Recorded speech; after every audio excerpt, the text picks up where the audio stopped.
여기 지금 장황하게 부수원이 뭐 해야 될 일, 바이오하고 주의사항, 가능성 없는 바이오 특징이 장황하게 써져 있는데 한번 참고로 읽어보시고요. 거기서 이제 교수가 그 하나씩 청색으로 써놨죠. 친절하고 웃는 낯으로, 이게 중요하죠. 여러분들이 뭐 선천적으로 사람들이 잘 웃지 않는 사람도 많아요. 무뚝뚝한 사람 많은데, 여러분들이 무역학을 전공하고 인터내셔널 비즈니스맨이 되려면 웃기 싫어도 웃어야 된다는 얘기예요. 항상 바이어들한테 좋은 인상을 주기 위해서. 그리고 말도 명랑하게 하고 씩씩하게 하고 당당하게 여러분들은 얘기를 해야 돼요. 국제 비즈니스맨은 그렇게 하는 거예요. 그렇게 당당. 왜냐하면 뭐 이렇게 하면 서양 사람이 보기엔 이 사람 뭐 자신 없는 사람을 얘기해 버리는 거예요. 이게 뭐 국내에서도 마찬가지. 당당하게 자신 있게 우리 제품에 대해서 정확하게 이것은 확실하다, 이렇게 확신을 그 사람한테 심어줘야 그 사람이 트러스트하는 거지. 그렇죠? 뭐 아닌가 벼 이렇게 하면 안 된다는 얘기예요. 바이어 말을 끝까지 이해하라. 이게 굉장히 중요하고도 핵심적인 얘기일 수 있습니다. 그런데 굉장히 어려운 얘기예요. 그 사람이 이게 얘기를 하는데 이 사람의 진정성을, 그 말을 그 사람이 하는 그 짧은 대화를 통해서 알아내야 되는데 어렵죠. 교수가 영국에 근무하고 미국에 러시아, 독일, 뭐 슬로베니아 근무를 했는데 사실 미국 근무할 때 가장 힘들었어요. 영어인데 뭐가 어렵습니까? 영어니까 힘들어 더.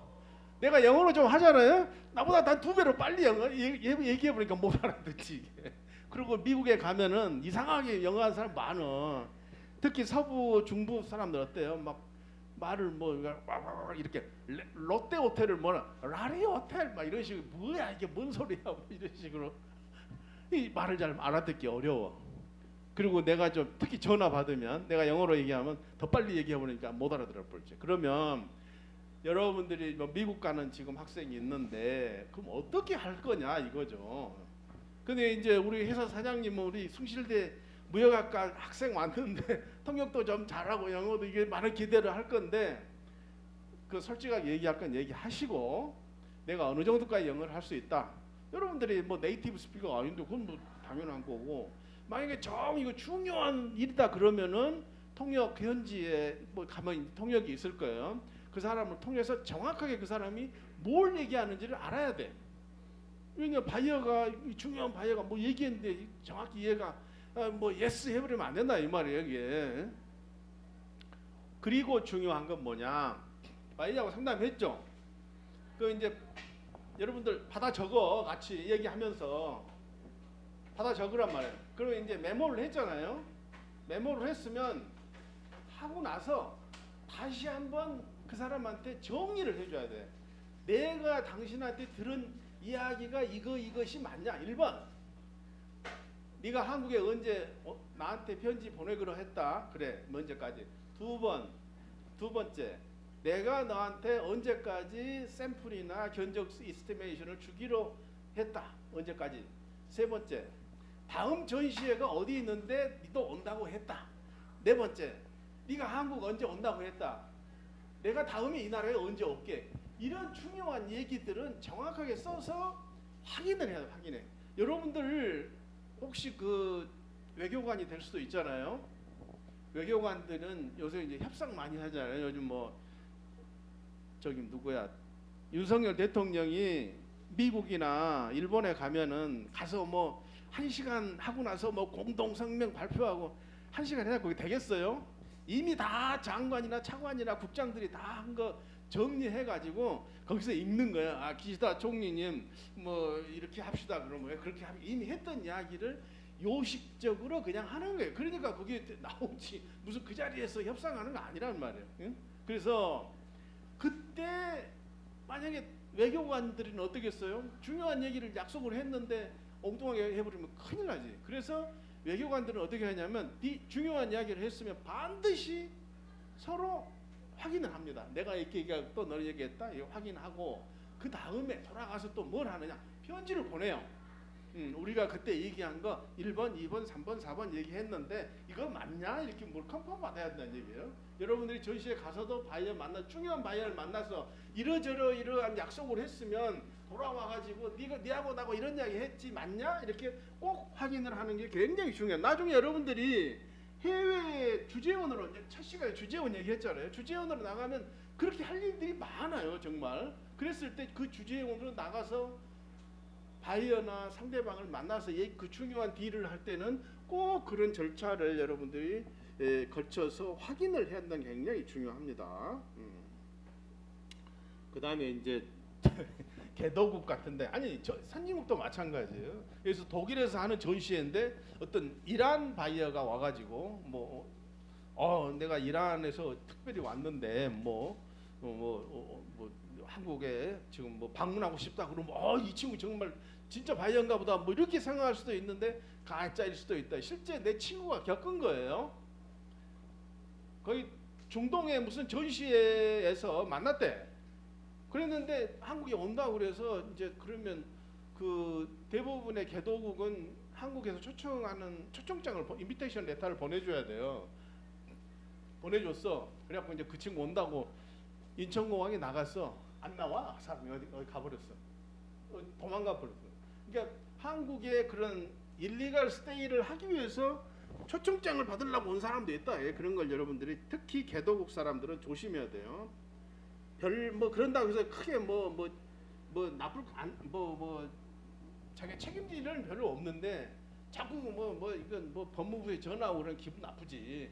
바이어 해가지고 말이야 당신들 회사에서 해가지고 어디로 도망갔냐 막 이런 얘기하면 기분이 안 좋죠. 그래서 잘 봐야 돼. 특히 개도국 사람은 한국을 방문하겠다고 인비테이션 레터를 전시회든 어디든 마찬가지 했을 때는 그 사람의 진정성을 확인해 봐야 되고 만약에 조금이라도 이상하다 하면은 코트라 현지 무역관에다가 간단하게 이메일을 보내가지고 이런 사람이 초청장을 보내달라고 하는데 보내도 될까요? 그러면 바로 거의 대부분 확인이 됩니다. 그 친구 사기꾼이다. 이거 바로 나와요. 네.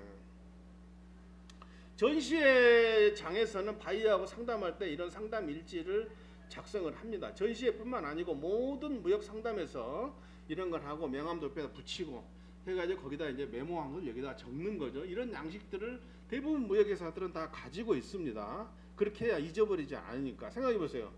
하루에 전시장에 가면 보통 한 10명, 20명씩 막 상담을 해. 그럼 누가 누군지 그 사람이 그 사람 같대. 그러니까 이 상담 일지를 잘 작성하는 게 굉장히 중요한 거예요.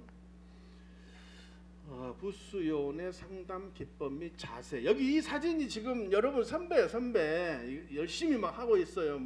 화장품인가 건강용품이 모르겠는데 이거 인터넷에 보니까 지탭으로 간 학생 사진이 거기 올라 있습니다. 여러분 봤어요? 이거 찾아봐. 있어. 구글에 보면 있어. 그래서 어떻게 하느냐 이거 읽어보면 되고요. 좋은 면을 칭찬해라. 굉장히 중요한 얘기입니다. 그 사람 예를 들어서 영국 사람이다 그러면 우리 손흥민한테 당신 박수 많이 쳐줘서 고맙다 이렇게 한단 말이에요. 이게. 이번에 윤석열 대통령 기시다 총리가 와가지고 뭔 얘기부터 했죠? 그 수단에서 철수할 때 우리 일본 사람들 해줘서 고맙다. 그러게 이제 외교적인 언사인 거예요. 이게 그 사람한테 좋은 호감을 주도록 이렇게 한다 이거죠. 그리고 그 나라에 봐가지고 나라의 상황을 봐서 당신네 나라에 굉장히 축구를 잘한다든지 무용을 잘한다 하는 이런 얘기를 이렇게 해가지고 좋은 그런 인상을 받자 그런 얘기죠. 아까 경청 얘기했어요. 그리고 이건 지금 이제 지난 앞선 때도 얘기를 했는데 여기 굉장히 조심해야 될 내용들을 쭉 썼습니다. 특히 얘기하면서 8번 이런 얘기 하면 안 된다. 정치, 종교 무슨 이런 얘기 절대 하면 안 돼. 이슬람이 그런 얘기 여러분들 상담할 필요도 없지만은 혹시라도 상대방이 얘기하더라도 그러냐 듣기만 하고 그냥 넘어가라 이거. 정치나 종교 문제 이런 것들은 밤새도록 얘기해도 결론이 안 나는 얘기니까 할 필요가 없다 이거예요. 어려운 전문 용어 여러분들이 이제 전문 용어를 여러분들이 잘 모르게 전시회 가더라도 근데 회사에서 근무하다 보면 엄청나게 어려운 막 테크니컬한 그런 막 있죠. 이거 잘 못 알아듣는 상대방이 그런 거 조심해야 되고 그래서 좀 쉬운 말로 이렇게 해가지고 돌려서 해야 된다. 상담시 호칭, 네 이건 여러분 꼭 이해해야 돼. 반드시 그 사람 만나면 how can I call you 물어봐야 됩니다. 네. 윤수라고 할 거냐, 나씨라고 할 거냐, 나부장이라 할 거냐, 나사장이라 할 거냐, 뭐 이게 말이 다 틀려. 그리고 내가 첫 시간에 얘기했듯이 국가마다 사람들 이름 호칭하는 게 틀려요. 우리 한국이나 우리 동양에서는 보통 어떻게 합니까? 성을 먼저 쓰고 그다음 이름 쓰잖아요. 러시아 사람들 그렇게 써요. 여러분 알아요? 왜 그런지 알아? 러시아 사람들이 옛날 400년간 저기 몽골 침략 저걸 받았거든. 몽골 식민지였어. 그러니까 그 몽골이 우리하고 똑같잖아요. 이게 성을 쓰고 이름을 써요. 이게 서양 사람이니까 아닌 거 뭐 그렇게 거꾸로 쓰는 사람도 있지만 그래서 그 나라에 어떻게 이 사람이 썼는지 특히 막 중동 사람 이름이 엄청나게 길어. 뭐 어쩌고 저쩌고 모하마드 어쩌고 뭐라고 불러야 될지는 모르는 거야 이게. 여러분들 저번 날 그 찰스 3세 코로네이션 했죠. 대관식. 왕족들은 어떻게 해요? 이름만 쓰는 이름만. 그렇죠? 성을 안 써. 다 아니까. 당연히 아니 뭐 우리가 조선시대에 살고 있다고 해봐. 이 씨인데 당연히 아는데 뭘 뭐 이 누구 그렇게 안 쓴다 이거예요. 이름만 써 이름만. 그런데 이제 한국 이제 국제회의 할 때 교수도 봤는데 국제회의 때 이렇게 보면은 풀네임을 그냥 우리 불러줍니다. 한국 사람들 그런 얘기만. 우리는 이름이 길지 않으니까 미스터 라이언스 제너럴 디렉터 오브 코처라 뭐 이런 식으로 얘기를 한단 말이에요. 그냥 다 불러줘 이렇게 성에서. 이게 별로 길지 않으니까. 일본 사람도 마찬가지. 일본 사람도 거의 비슷하니까 그렇게 불러주는 경우도 많습니다. 왜냐하면 뭐 라라고 할 거냐 윤수라고 할 거냐 헷갈리니까 그냥 다 불러주는. 국제회의에서는 그런 식으로 하는 걸 많이 봤습니다. 네. 출장자의 힘든 하루 일과. 네, 여러분 가면은 건강 관리를 잘해야 되는 게 바로 이거예요. 이건 뭐 예를 하나 들어본 건데 6시에 일어나서 밥 먹고 출발하고 근데 바로 일어나서 됩니까? 보통 유럽이나 미국에 가 있으면 아침에 일어나자마자 바로 본사에 연락해가지고 이메일 주고받고 전화하고 막 밥 먹으면서 전화하고 막 그래. 이게 시차가 안 맞으니까. 그리고 저녁에 또 어때요? 저녁에는 미국하고 또 시간이 틀려. 미국하고 유럽은 또 그때 일하는 시간이야. 그러니까는 여러분들 왜 자꾸 무역회사에 있는 사람들이 저녁에 늦게 야근하는 이유가 바로 그거에 있어요. 동양 아시아권에 있는 회사들하고 하면 야근 안 해도 돼. 근데 미국이나 유럽에 있는 바이어하고 하려면 11시 12시에 전화하는 경우가 많이 있는 거예요. 마찬가지로 전시회 가서도 마찬가지예요. 이제 거의 뭐 11시 12시 돼야 되고 특히나 5시 6시에 정리하고 오후에 또 저녁 식사하면서 바이어하고 또 이게 이야기하는 경우가 많아요. 예. 식당에서 그렇게 하니까 건강 관리가 굉장히 중요하다라는 거고요. 자, 마케팅 가봅시다. 현장 마케팅 그랬는데 전시회를 열어가지고 여기서 어떻게 마케팅 활동을 할 거냐 그런 얘기죠. 뭐 이게 여기다 뭐 놓고 이렇게 하는 얘기고 게릴라식 마케팅이란 여러분들 이거 책에 안 나오는 얘기야. 이거 교수만 알고 있는 내용인데 이런 사람이 있더라고.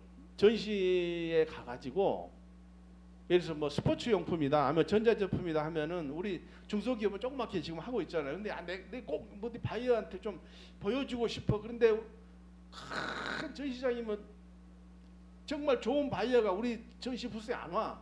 그 사람 어떻게 하냐면 하나 들고 저기 저 삼성전자 앞에 가 있어. 아니면 뭐 미국 회사의 앞에 가 있어. 그래가지고 바이어한테 잠깐 보자. 이거 뭔지 아냐? 그러면 그거 뭔데? 그러면 이거 한국에서 왔는데 이거 신제품이야. 이거 진짜 한번 원래 같이 데리고 오나 데리고 게릴라식 마케팅이나 그런 얘기예요. 데리고 와서 상담하는. 왜 그게 괜찮은 방법이냐면은 어떤 사람이 어떤 바이어가 와가지고 삼성전자에 들어가면 거기서 뭐 현대자동차에 들어가서 거기서 뭐 자동차 사고 뭐 할 수 있어요?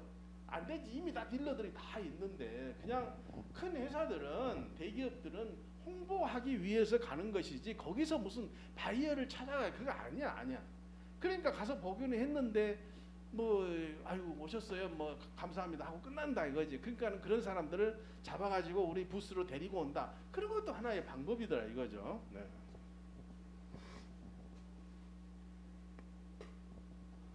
경품 뭐 이런 건 이제 뭐 일반적으로 경품은 그 일반 전문 전시회에서는 안 해요. 이런 거 이제 전문이 안 하고 좀 그 약간 오픈된 그런 야외 전시회라든지 아니면 개도국에서 하는 종합 전시회 이런 데서 사람들 끌기 위해서 이거 다트 던지기 막 이런 거 하는 거야. 아니면 물건 막그뭐 선물 나눠주고.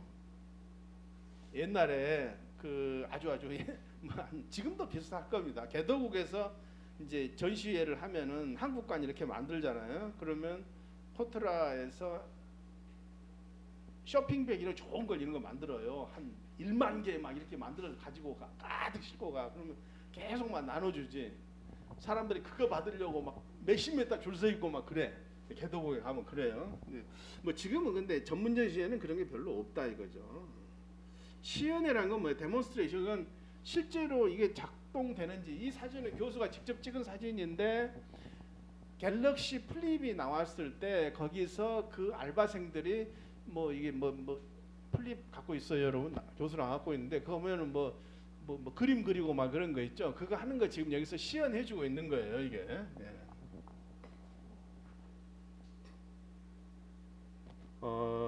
식품 전시회 같은 경우는 시식을 많이 합니다. 시식. 여러분들 이마트나 뭐 롯데마트 가면 거기서 시식 이거 하잖아요. 근데 전시장에서도 시식을 많이 해요. 그때 여러 가지 조심해야죠. 왜냐하면 만약에 그게 위생적으로 허용이 안 되는 어떤 뭐 불순물이 들어있다니 그런 걸 굉장히 조심을 해야 되는 거. 왜냐하면 전시장에 원래는 허가받은 지역 외에서는 시식회를 하면 안 돼요. 길거리 가가지고 아무나 막 뭐 우리 빵 좀 먹으세요 하면 안 돼. 이게 우리 그 뭐 안 되는 거죠. 이마트 같은 데는 자기 부스 안에서 거기서 이렇게 하는 거니까 책임지고 하는 건데, 근데 전시장만 그게 딱 허용이 되는 거예요. 전시장 안에서 와가지고 그분들이 시식회를 하도록 이렇게 하는 거기 때문에 뭐 사람들을 잘 이렇게 홍보하는 것도 중요하지만은 식품 같은 경우는 대단히 조심해야 된다는 거죠. 특히나 뭐 그 식중독이나 그런 하면은 큰일 나니까. 자, 내방객 선별로 갑시다. 내방객을 선별한다는 건 내방객들이 왔는데 이 사람들을 어떻게 거기서 진성 바이어를 어떻게 찾아내느냐 하는 거죠. 두 가지가 있어요. 하나는 이 밖에서 오는 사람들이 밖에 이렇게 서 있어. 그래고 막 왔다 갔다 하면서 뭐 물어보기도 하고 뭐 이 사람들 중에 누가 진짜인지 먼저 하나 알아내는 게 하나가 있고, 그 선별하는 게. 또 하나는 뭐죠? 앉아서 이렇게 얘기를 하다가 진짜 이 사람이 바이어인지 아닌지 알아보면 두 가지. 이분하고 이분이 그 두 가지를 해야 되는 건데 참 그 쉽지 않은 일. 그런데 이제 일반적으로는 사람들이 그냥 거짓말로 상담하는 사람은 없어요. 자기 시간 바쁜데 무슨 얘기 앉아서 뭐 거짓말로 할 거의 그런 가능성은 없지. 뭐 한국에 뭐 불법 체류 하러 오려고 그런 사람은 거의 없기 때문에 너무 그렇게 의심할 필요는 없다 이거죠. 그런데 거기서 중요한 것은 이 사람이 실제로 우리하고 거래할 가능성이 있느냐, 이게 굉장히 중요한 포인트가 되는 거죠. 왜냐하면 우리도 마찬가지예요. 내가 어느 물건을 독일에다가 판매하려고 하면 뭐 영국 전시회에 가서 비슷한 회사가 나왔으면 가서 상담 한번 해보는 거예요. 야, 그 회사가 어떻게 나한테 오파를 하는지, 가격 조건은 어떻고, 뭐 딜리버리는 뭐고, MOQ는 뭐고, 이걸 물어보려고 하는 바이어도 하는 사람도 우리도 가서 그렇게 한단 말이에요. 스파이 같이. 그래서 그런 걸 이제 잘 파악해 보는 게 중요하다. 그래서 여러분들이 지금 이런 교육을 받고 있는 거예요. 거기에 인터참 모스크바라는 거 있죠. 모스크바에서 교수가 그 미용 전시회 내가 찍은 건 아니고 사람이 큰 전시장에 몇만 명이 한꺼번에 와가지고 거의 대부분 여자들 꽉 찹니다. 여러분들 한번 보세요. 만약에 화장품을 거기 가서 전시를 하면 우리 한국관 앞에 얼마나 많은 사람들이 오겠어요. 이런 상황이에요 이게. 그래서 거기서 어떻게 바이어들을 정말 찾아낼 거냐 하는 것들은 굉장히 중요한 얘기다 이거죠. 그래서 퀄리파이드 리즈를 어떻게 찾아내느냐, 또 그 사람들을 이렇게 리즈를 이렇게 정말 바이어로 이렇게 격상시킬 거냐 하는 것이라 이거죠.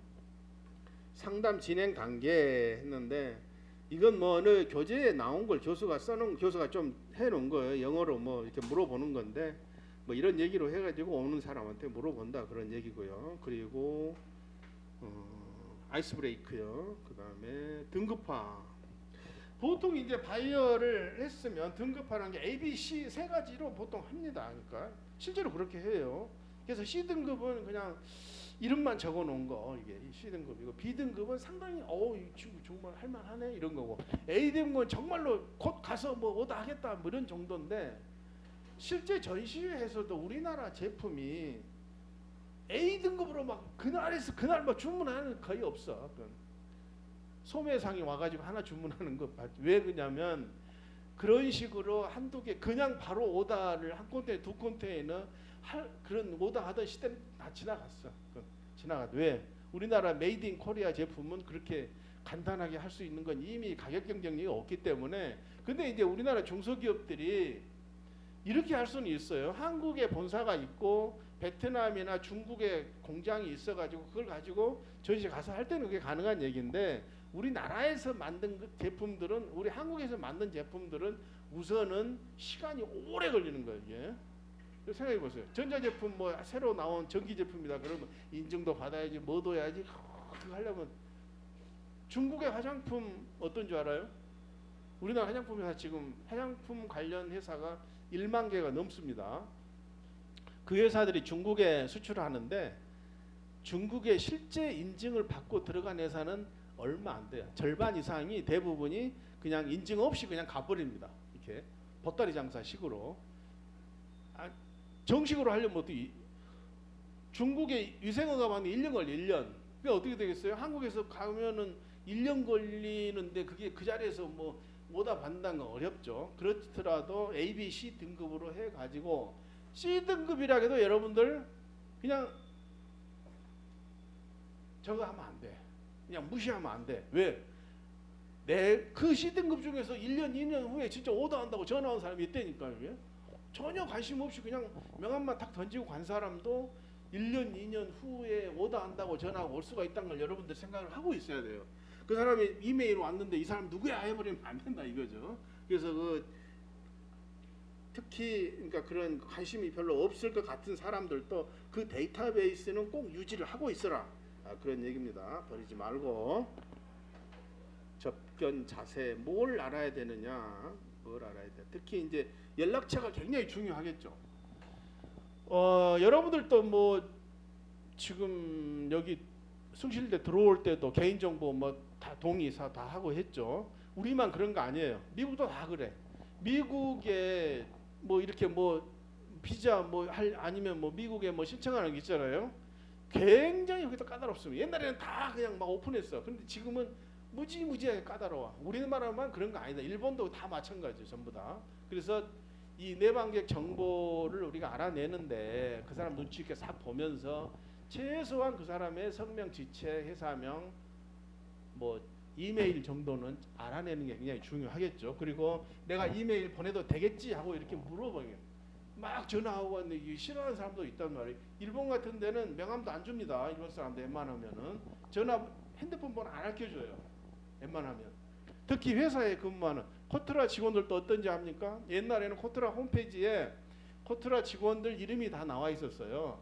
뭐 홍길동 무슨 담당, 뭐 사무실 전화번호 얼마. 지금 다 없애버렸어요. 그거 갖고 사기친 사람도 있거든. 그래서 이제 그런 식으로 전 세계가 이 인터넷 세상이, 정보통신 세상이 되면서 이 개인정보를 사람들이 가급적 안 주려고 그러지. 이게. 근데 그걸 이제 잘 얘기를 해가지고 알아내는 것이 중요하다라는 얘기입니다. 대화 종료.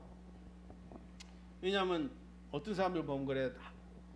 똑같은 얘기인데 계속 막 하면서 막 이것저것 물어보고 근데 어때요? 전시장에 그 사람 혼자 있는 거 아니잖아요. 이게 또 다음 사람 해야 돼. 한 10분 지나고 얘기하고 또 가서 와야 되는데 막 계속 얘기할 때 어떻게 해서 그 사람을 돌려보낼 거냐 뭐 이렇게 하는 얘기 여기에 이제 예시의 그 문장을 써놓은 겁니다. 네.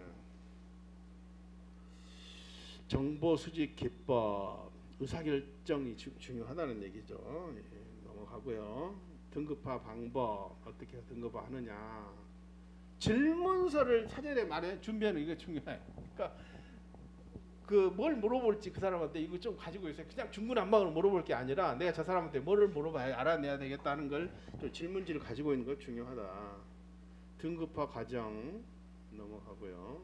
자, 외부 마케팅 이건 뭐냐면 전시장에서 이렇게 상담하는 거 외에 여기 이제 서양식 예절 얘기를 하려고 하는 겁니다. 바이어 전시장에는 완전히 새로 온 사람도 있지만 대부분이 우리 물건을 현재 취급하고 있는 바이어들이 옵니다. 와가지고 뭐 미스터라 반갑다. 요새 뭐 새로 나온 건 뭐 있냐 이런 거 새로 나온 거 있지. 좋은 거 좀 해주라 뭐 이런 식으로 기존 바이어를 우리가 접견해 가지고 그 사람은 설명하고 그럼 어떻게 돼요? 올 저녁에 뭐 호텔에서 만나가지고 저녁 식사하자. 이런 경우가 거의 많아요. 이게 전시회만 그런 게 아니라 다른 뭐 상담 이제 출장을 가도 마찬가지죠. 그런데 이런 그 사람들을 상대하는 그게 그 나라의 상황이 다 틀리다 이거죠. 그게. 그래서 우리가 어떤 나라에 가서 어떻게 그 사람들을 상대하고 할 거냐 하는 것들을 우리가 좀 공부 좀 하자 이거죠. 뭐 식사 시간 활용 기존 바이어 그게 지금 보세요. 술을 많이 마시지 마라. 음주 운전하다 뭐 큰일 난 사람 한번 봤죠. 조금은 마셔도 돼. 조금은 전혀 안 조금 마셔도 되는데 너무 과하게 술 안 먹어도 상관없어요. 난 술 안 마신다 그러면 돼. 콜라 마시면 돼 자기는. 술 안 마셔도 아무 상관없다 이거죠. 왜냐하면 요즘 하도 술을 안 마시는 사람이 많으니까. 너무 그러고 막 가서 장사 얘기만 너무 하지 마라. 서양식 예절 여러분들 어느 과목에서 이미 배웠을 수도 있는데 위에 있는 사진이 며칠 전에 그 미국에서 백악관에서 우리 윤석열 대통령이 바이든 대통령과 그 유명 인사들과 함께 만찬을 하는 장면이에요. 그 아래는 돌아가신 엘리자베스 여왕이 스테이트 비짓을 한 어느 그 국빈 만찬을 지금 하고 있는 그런 장면인데 실제로 이렇게 멋있게 합니다. 이거 하는 비즈니스 하는 것도 있으니까 이 장식해 주는 것만 하는 비즈니스도 굉장히 큰 비즈니스예요. 여러분들 나중에 이제 결혼할 때 그 꽃 장식 막 몇 천만 원 하죠. 응? 막 그런다고 이게 저 호텔 같은데 결혼하면은 호텔은 하루에 2번밖에 안 해요. 일요일 날, 토요일 날. 2번밖에 안 하는데 그 장식을 해가지고 다 버리고 그 다음 준비 또 하고 그러거든. 그러니까 엄청난. 근데 이런 정도의 준비를 하려면 돈이 굉장히 많이 들어가겠죠. 호텔 같은데 많이 이렇게 하는데 요즘 호텔 아니어도 해요. 지금 여기 한번 보세요. 이렇게 지금 보통 이게 일반적인 테이블 그 모형입니다. 이게 그래서 빵칼이 7번 이렇게 있고요. 그 다음에 물잔이 있는데 그거 간단한 거예요. 잘못하면 옆에 사람 거 물 마셔버리면 안 되잖아요. 그래서 뭐 쉽게 좌빵우물 이렇게 좌빵우 좌측에 있는 게 빵이고 우측에 있는 게 물이다. 좌빵우물이라고 많이 합니다. 근데 뒤에서 보겠지만은 내가 구글 찾아보니까 구글에도 그 말이 있더라고. 있어. 좌빵우물이라는 영어로 돼 있더라니까. 그래서 그것만 좌빵우물만 여러분 기억하면 돼요. 그리고 포크 나이프는 바깥에서부터 먹는 거. 여러분 그건 알죠? 바깥에 것부터 집어서 먹는 거예요. 그리고 냅킨은 자기 무릎에다 얹는 거고. 근데 이제 어때요? 잠시 어디 화장실 갔다 와야 된다. 그럴 때는 냅킨을 어때요? 놓고 가는데 그만 먹겠다 하면 위에다 올려놓는 거. 그런 걸 여러분들이 좀 알아야 됩니다. 이 내가 바이어를 접대를 하든 바이어가 나를 접대를 하든 간에 어느 정도 이 서양식 그런 테이블에 대해 좀 상식이 있어야 돼요. 제일 중요한 게 뭐죠? 어려운 게 와인이에요, 와인. 왜냐하면 서양 사람들, 특히 그 격식 있는 유럽 사람들은 와인을 식사할 때 하는 거예요. 맥주를 마시는 게 아니고, 뭐 우리가 그 사람이 술을 마시든 안 마시든 간에 일반적으로 원칙은 와인을 마시는 거라고. 그러면은 내가 만약에 바이어를 접대한다 그러면 어떤 와인은 종류는 알고 있어야 돼. 아무것도 모르고 그냥, 아니면은 미리 정해 놓을 수도 있지만 정하지 않고 가서 앉아 있을 수 있고, 그러면 바텐더가 와가지고 어떤 와인 드릴까요? 그러면 이게 뭐 시킬 줄을 모르면 어떻게 해? 제일 좋은 방법은 뭔지 아세요? 바이어한테 당신이 좀 추천해 줘, 이렇게 하는 방법. 그렇다고 해서 바이어가 뭐 몇백 불짜리 막 몇천 불짜리 시키는 거 아니지. 그러니까 보통 이제 이것도 있어요. 와인, 하우스 와인이란 말 들어봤어요? 하우스 와인? 하우스 와인은 병이 이미 따져 있는 거예요. 그냥 그 식당에서 그날 좀 많이 따놓고 이렇게 한두 잔씩 주는 거. 그런 게 하우스 와인. 그럼 쉽게 가장 저렴하죠. 근데 어느 정도 좀 우리가 그 사람 리스펙트 한다 그러면은 그래도 한 50불, 100불짜리 와인 한 병을 시켜야죠. 그게 일반적이란 말이에요. 우리 여학생들 나중에 남친이 얼마짜리 와인 시킨가 한번 보세요. 이제 보통 특히 프랑스 사람들은 그런 거 많이 해요. 집에 사람들이 왔을 때 그 집에서 얼마나 좀 좋은 와인을 내오는지 이런 거에 따라서 자기에 대한 얼마나 참 그 중요하다고 생각하는지 뭐 그런 얘기도 있어요. 뭐 다 맞는 얘기가 일반적으로 그렇더라 이거죠. 네. 지금 라운드 테이블은 그 호텔에서 식사할 때 보통 이렇게 많이 하죠. 저기에는 8명에서 한 10명까지 앉습니다. 그때 이제 잡방우물을 잘 알아야 된다는 얘기죠. 남은 물잔 막 먹어버리면 안 되니까. 네. 그리고 지금 저 와인 옆에 그 사또 비노트라고 돼 있죠. 이게 뭐냐면 그 와인에 붙어 있는 라벨이에요, 라벨. 근데 그 라벨은 대부분 프랑스어로 많이 돼 있는데 그 라벨을 좀 읽을 줄 알아야 돼. 거기에 보면 뭐 사또 비노 이게 브랜드 이름이에요. 그리고 그 아래 뭐 세인트 밀리언 그랑 꾸르라는 거 뭐냐면 이 와인의 종류를 얘기하는 거. 와인의 종류고 그 브랜드예요, 이게. 그러니까 이 위에 사또는 그 농장 이름이고, 그래서 와인 브랜드 이름은 어느 정도 그거구나 하는 걸 알고 있습니다. 그런데 너무 어렵지. 근데 이제 알 수가 없으니까 이런 이 와인에 붙어 있는 라벨은 이런 거다 정도만 여러분도 알고, 나중에 혹시 여러분이 유럽에 제사장으로 간다 그러면 이거 공부를 좀 많이 해야 됩니다. 지금 다 얘기를 했고요. 실제 그런 말이 있다니까. Bread on the left, drink on the right. 좌방우물입니다 이게. 이 정도 하고. 옷, 이거 요즘 이제 옷도 많이 신경 써요. 정말 그 디너에 갔을 때 내가 무슨 옷을 입느냐. 일반적으로 이제 뭐 전시회에 가가지고 뭐 그냥 저녁 식사 한다 그러면 그냥 비즈니스 타이어, 넥타이 메고 이렇게 가는 거, 아니면 바이하고 얘기해 오늘 좀 편하게 합시다. 넥타이 풀고 이렇게 갈 수도 있는데, 아주 격식 있는 행사다 하면은 보통 이렇게 서양 사람들은 턱시도를 입는 겁니다. 일반적으로 결혼식 할 때 신랑이 턱시도 입죠. 짧은 거. 그리고 이제 긴 거 있죠. 모닝코트, 연미복 이런 거 이제 길잖아요. 이게 이런 거 진짜 이제 격식이 있는, 우리 윤석열 대통령도 보니까 이 긴 걸 입었습니다. 이렇게 이제 남자들. 그리고 이제 나비타이를 매는데 나비타이도 뭐 검정을 맬 수도 있고 색깔 있는 것도 할 수 있고, 여성들은 이제 이브닝 드레스를 입죠. 저녁 만찬 때. 근데 뭐 서양 사람 이브닝 드레스 이런 게 엄청나게 비쌀 수 있어요. 막 뭐 몇백만 원 막 이렇게 보통 뭐 할 수도 있고. 근데 그러면 한국 사람 어떻게 합니까? 좋은 한복 깨끗한 걸 입으면 됩니다. 여성들이 굳이 뭐 이브닝 드레스도 없는데 그거 가지고 막 남편하고 싸울 필요가 없다 이거죠. 그래서 내 집사람 같은 경우도 해외 근무 나갈 때는 꼭 한복을 가지고 갔어요. 그래가지고 이런 파티가 있을 때 한복 입고 가면 돼요. 뭐 지금 보다시피 전혀 뭐 서양 옷하고 뭐 꿀릴 게 없잖아요, 이게. 네.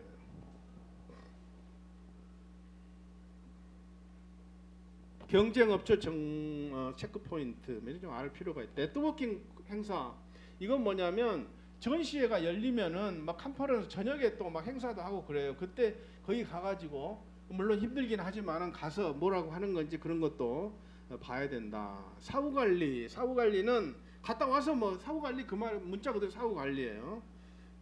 갔다 오자마자 어떻습니까? 전시회 갔다 오면 와 일주일간 갔다 오니까 일은 막 산더미처럼 쌓여 있지. 사장님은 막 재촉하지. 죽을 지경이지. 그러다 보니까 전시회 생각도 없이 그냥 넘어가면 안 된다 이거예요. 갔다 오자마자 그 상담했던 사람들한테 이메일을 빨리 보내라 이거죠. 내가 네 덕분에 아주 무사히 잘 백했다. 네가 얘기한 이런 것은 곧 며칠 내로 답변해주겠다. 이렇게 해가지고 바이어가 자기를 잊지 않도록 하는 게 중요하다는 거죠. 지금 유럽의 여성과 아이들 첫 시간에 뭐 저거 얘기했죠. Women and Children First 이거 저 타이타닉 영화 타이타닉에 나온 그 지금 아래에 있는 거예요. 예. 항해사가 선장님한테 물어봐 어떻게 할까요? 누구부터 태울까요? 그러니까 Women and Children First 그래 여자들하고 아이들 먼저 태워라. 유럽의 일반적인 어떤 그 기사도 정신이라는 게 벌써 몇백 년 전부터 확립되어 온 이런 문화입니다. 여성하고 남자 여자가 가면은 차도 쪽에 여성을 태우면 안 된다 이거예요. 남자가 차도 쪽에 서고 여성은 안쪽으로 인도 쪽으로 하라. 그런 건 상식이다. 만약 여러분이 남자 직원이 여성 바이어하고 같이 어디를 걸어간다 그러면은 그런 거 좀 알아두라 이거예요. 그다음에 볼키스가 뭐예요? 우리 한국 사람 잘 안 하지. 볼키스가 없죠. 동양에는 없는데. 서양 사람들은 볼키스를 꼭 해요. 뭐 아주 중요한 일이 있을 때 뭐 2번 하는 경우도 있고 1번 하는 사람도 있고 심지어 3번까지 뭐 하는 데도 있어. 교수도 유럽에 가가지고 뭐 이게 뭐 어워드 하는 행사에 갔어요. 내가 상을 주는 건데 어떤 뭐 운동선수한테 줬는데 갑자기 막 볼키스에 깜짝 놀랐는데 전혀 여러분들은 그 주눅 들거나 뭐 당황할 필요가 없다 이거예요. 서양 사람들은 그 일반화돼 있는 거니까 여성을 먼저 태우고 특히 뭐 그런 말도 있어. 중동에는 반대.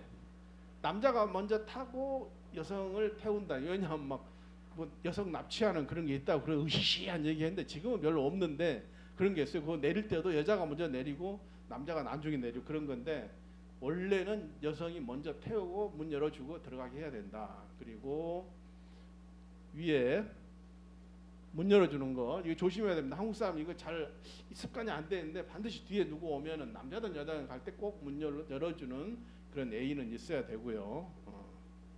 그래서 이걸 여러분들이 서양 문화를 좀 항상 기왕 국제 비즈니스맨이 되려면 이런 걸 하나하나 좀 신경 써야 되겠다. 유럽 그러면은 좀 힘들어합니다. 우리 한국 기업들이. 왜냐하면 유럽 멀기도 하지만은 어쩐지 이게 이제 뭐 좀 거리감을 많이 느껴요. 그런데 여기 지금 써놨다시피 유럽에서 성공하면 전 세계를 석권할 수 있다. 그런 자신감을 갖고 여러분들이 중소기업을 도와주든 아니면 실제로 뭐 나중에 자기 사업을 하든 간에 그런 강한 어떤 그 자기 확신을 갖는 게 굉장히 중요합니다. 셀프 컨피던스 하는 게 중요해요. 그렇지 않으면은 안 되는 거예요. 뭐 아이고 뭐 거기 가서 되겠나 이렇게 주눅들 필요가 전혀 없다.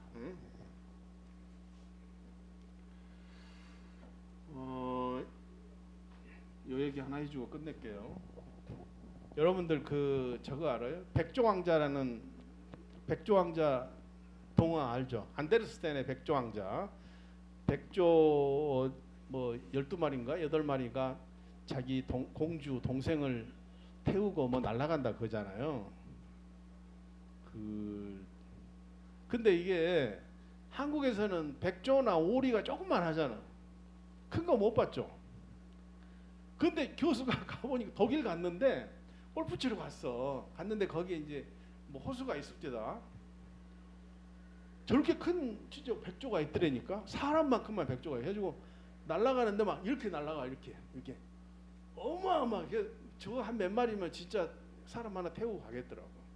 자, 이 얘기를 왜 하냐면 우리가 유럽을 생각할 때와 우리가 우리 스스로를 생각할 때의 그 엄청난 차이점 그걸 지나치게 우리의 시각에서만 보지 말라 그런 얘기고요. 하기 위해서 한 거고. 거기 스완레이크 발레 있죠? 스완레이크 발레 봤어요? 백조 호수? 유튜브에서 봐. 유튜브에서 보라고. 여러분들 유럽에 가서 누구하고 이야기하려면 어느 정도 발레 공연 봤냐? 그럼 봤다고 그래야지. 그럼 한 번도 본 적 없다 그러면 곤란한 거예요 이게.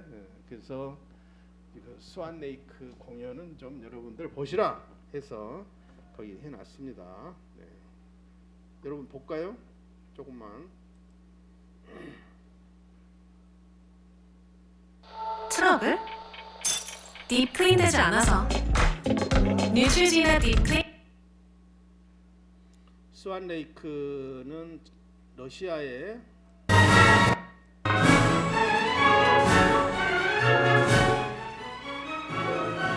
차이코프스키가 작곡한 거고 지금도 계속 하고 있어요.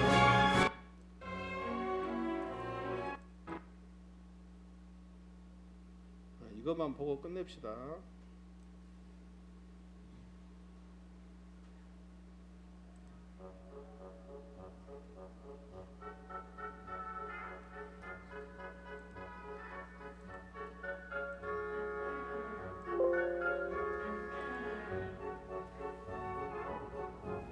이게 발레에서 한 사람이 춤을 추는 게 있고 둘이 추는 게 있고 세 사람 추는 네 사람 이게 프랑스어로 다 돼 있는데 이건 4인무라 그래. 4인무 꽈트로인가 뭐 그래. 꽈트로 이게 백조 호수에 나오는 아주 하이라이트 장면 중에 하나입니다. 오늘 여기까지만 할게요.